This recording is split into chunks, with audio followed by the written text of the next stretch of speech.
Well, let's get more on this now with Susan Malandrino, who's the communications lead of international and service to the armed forces at the American Red Cross. She joins us now from Washington. Really good to have you with us, Susan. Can you start off by explaining to us how the American Red Cross is helping out with relief efforts on the ground in Turkey and Syria?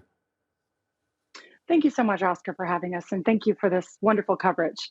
Our teams across the global Red Cross movement are on the ground. Specifically right now, we have over 1,000 Turkish Red Crescent volunteers on the ground responding to the urgent needs. Over in Syria, we have more than 300 Red Crescent volunteers and staff on the ground working to meet these immediate needs. Yes, and given the fact that the two countries, Turkey and Syria, are in very different situations, aren't they? We're seeing many volunteers and rescue workers mobilize in Turkey, but across the board in Syria, it is tougher, isn't it, to access some of these areas, given the fact that it is still a conflict zone in Syria. How is the Red Cross or Red Crescent managing to work around that and overcome those obstacles? Absolutely, and it's so heartbreaking to see. This is such a devastated area that's continually been impacted by war and conflict, and weather. I mean, this has been a brutal winter. Immediately our teams are figuring out what are the basic needs, and the basic needs right now in Syria are ambulatory care and providing first aid and critical life-saving aid. We're really, as you've been talking about, Oscar, we're really in a critical window right now, 24 hours out, and people really need emergency help at this moment. That's right, and it definitely sounds like the Turkish government is very much open to receiving this international aid. Now, from your experience in terms of the American Red Cross's work with earthquake relief, what sort of supplies and support are needed to help victims of earthquakes? Absolutely. At the American Red Cross, we are a global movement. So we respond to these sorts of crises around the world. Right now, the major urgent needs are first aid.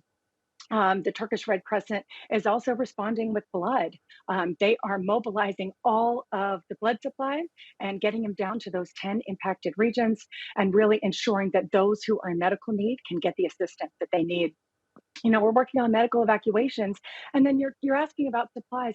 We really need the basics. We're so uh, close to this happening. People need food, people need shelter, people need blankets. So those are really the key items that we're focusing on. And then past that, we're really looking at psychosocial support. This is traumatic.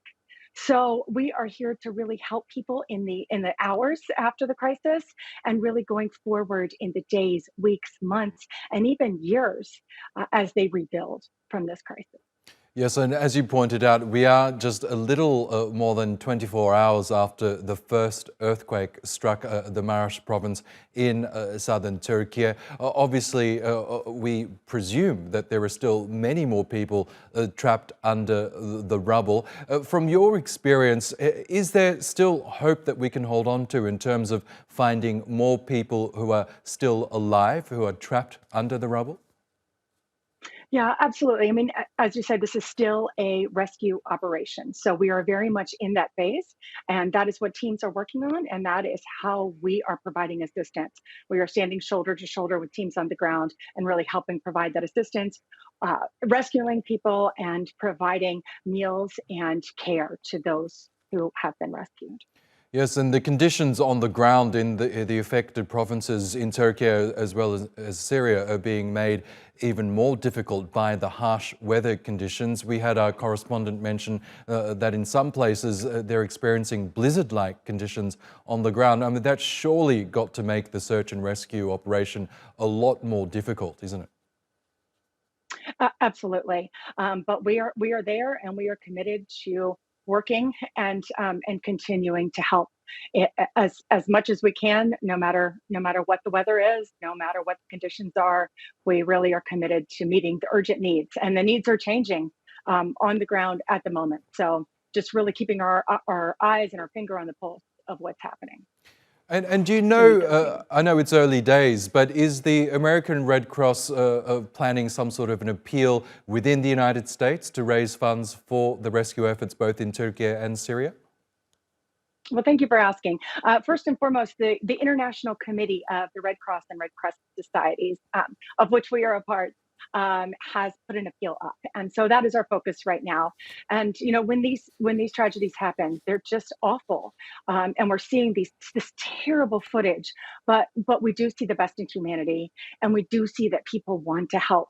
And the best way to really help is to visit ifrc.org and to donate there. Okay, Susan Malandrino, we will have to leave it there, but thank you so much for sharing your thoughts with us and best of luck with your work as well. Thank you.